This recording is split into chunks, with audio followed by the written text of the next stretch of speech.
Il clima politico internazionale e l'evento bellico in atto tra Russia e Ucraina sono fattori che determinano incertezze nel mercato del vino, elementi che preoccupano i produttori con forte propensione all'export.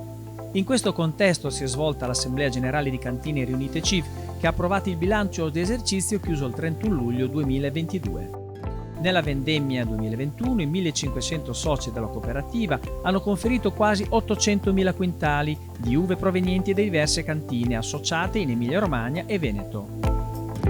Cantine Riunite CIV porta a sintesi bilancio in un contesto un po' particolare, ne parliamo con Corrado Casoli, presidente di Cantine Riunite CIV. Possiamo dire che un bilancio, usando un detto comune ma che ci sta nel nostro settore, un bilancio bicchiere mezzo pieno e mezzo vuoto. Allora, il bicchiere mezzo pieno è stato sicuramente un anno positivo perché i numeri sono buoni, abbiamo migliorato il fatturato del 10%, superiamo i 260 milioni di fatturato. Se poi guardiamo il gruppo nel suo complesso superiamo i 650 milioni di fatturato, per cui è stato comunque un esercizio di crescita e questo è un fattore positivo. È stato positivo anche il risultato per i soci, superiamo i 50 euro al quintale, 51,11 euro per la precisione, per cui sono valori che sono, credo, di soddisfazione per un'azienda viticola. E chiudiamo con 7 milioni e 3 di utile che va a riserva, andando ad aumentare il patrimonio netto che arriva a quasi 200 milioni, per cui questi numeri ci dicono che è l'esercizio sicuramente un esercizio buono, un esercizio positivo. Ecco, è la parte bicchiere mezzo pieno. Bicchiere mezzo vuoto è un po' il problema che si è manifestato già a fine 21, ma che ovviamente è esploso con la guerra in Ucraina nel 22, dell'aumento dei costi produttivi. Abbiamo avuto per tutto il 22 aumenti dell'energia 10 volte, del gas altrettanto, ovviamente tutte le materie prime, l'acciaio, l'alluminio, la plastica, hanno avuto diversi successivi aumenti che le aziende, la nostra lì in mezzo, non è riuscita nella gran parte dei casi o non ha voluto in determinati casi scaricarli a valle sul mercato, ai clienti, ai consumatori. Questo perché? Perché comunque per non andare a peggiorare, a deprimere le vendite, i consumi del nostro prodotto. Però questo ovviamente genera una situazione di problematica sia sotto l'aspetto della redditività complessiva del settore, dell'azienda agricola che ha avuto comunque degli aumenti di costi, della cooperativa, e questo è un fattore sicuramente preoccupante per il futuro. È evidente che perché un aumento inflattivo che oggi consideriamo a doppia cifra in Italia, ma è così in Europa, è così anche negli Stati Uniti, porta con sé una diminuzione dei consumi che in qualche modo differenziato da paese a paese stiamo già vedendo, e questo è l'aspetto preoccupante.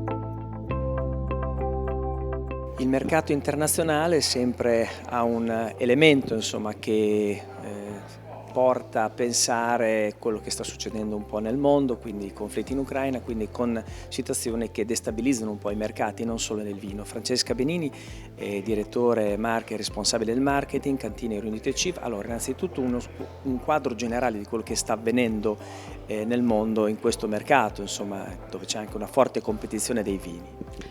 Allora, in generale sicuramente a partire dal 24 di febbraio, quando è scoppiata la guerra in Ucraina, sicuramente c'è stato un momento di fortissima destabilizzazione che ha riguardato ovviamente i mercati direttamente interessati. Ricordo che sia la Russia sia l'Ucraina sono per noi due mercati molto importanti, soprattutto per la vendita di Lambrusco, però in generale ovviamente ha avuto un impatto a livello internazionale molto importante.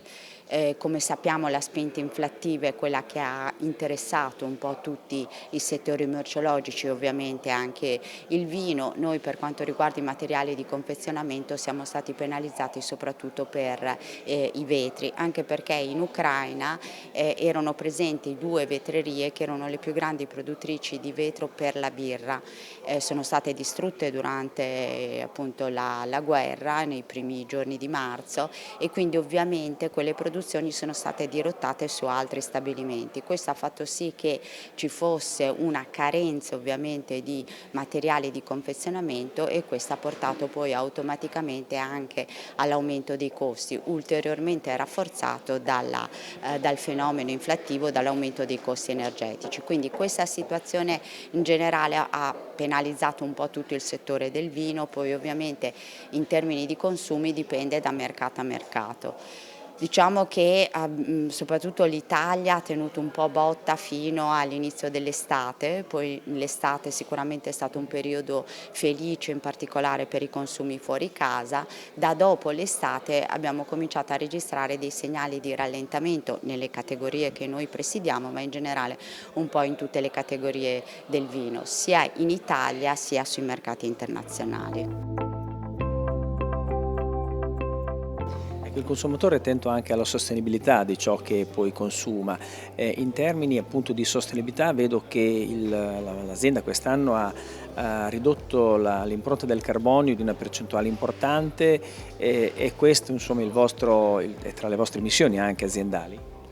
Ma credo che questo dovrebbe essere una missione per tutti, perché sappiamo benissimo che dobbiamo, per il bene collettivo, per il bene del nostro mondo in cui viviamo, migliorare il nostro modo di produrre, il nostro modo di consumare.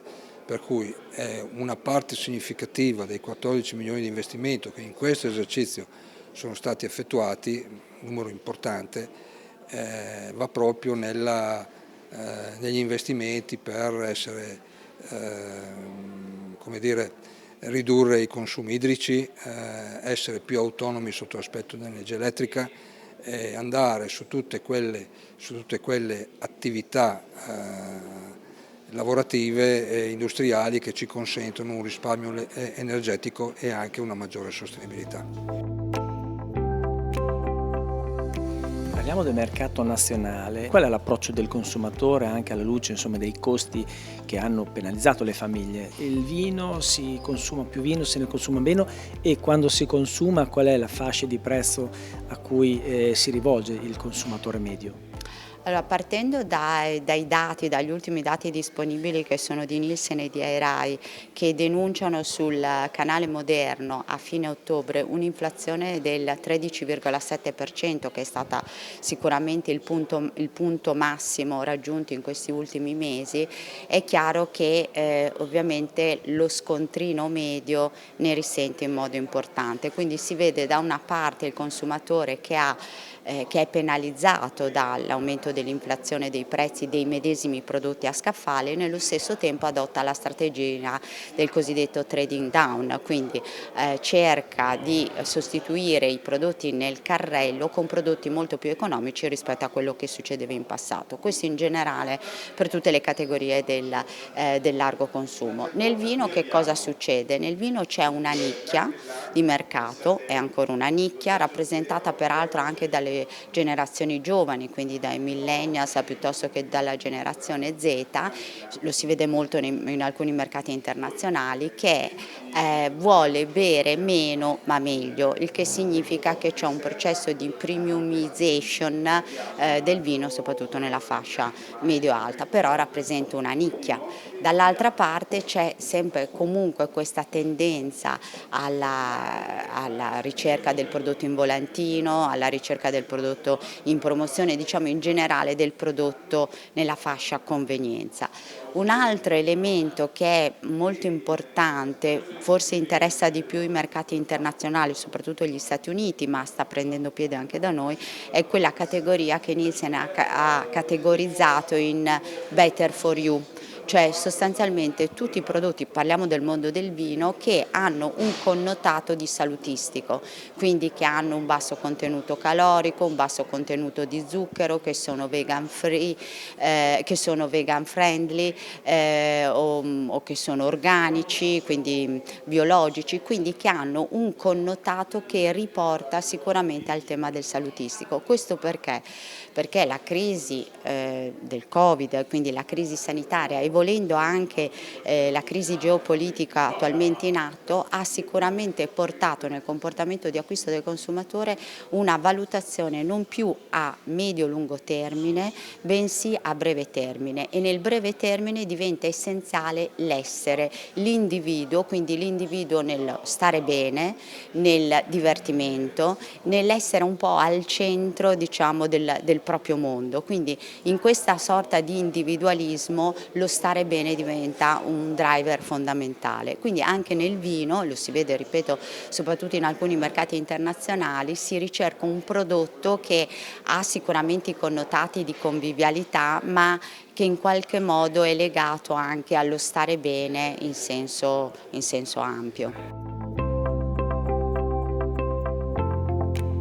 Il lambrusco, come anche il pignoletto, sono in parte minacciati dalla flavescenza dorata, questa malattia che sta preoccupando non poco i produttori. Allora, in termini di superfici, riguardo anche quella che è la vostra base sociale, che cosa avete rilevato? È un problema che diciamo nell'ultimo biennio si è acuito in modo importante. Ha avuto una fortissima recrudescenza e un'espansione anche, perché se fino a qualche anno fa c'era qualche episodio isolato legato principalmente ad aree della Bassa Modenese, confine con Reggio Emilia, già dal 21 ma soprattutto dal 22 si assiste a una recrudescenza importante di questa malattia.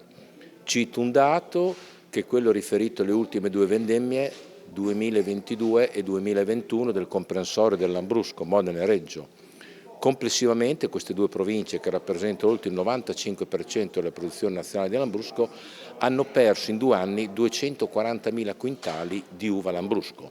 È vero, perché diciamo, sono aumentate le produzioni di Lancellotte e Pignoletto, però è altrettanto vero che assistiamo a vigneti che già alla terza foglia, quindi al terzo anno, hanno una percentuale diciamo, colpite da questa virosi che si aggira attorno al 10%.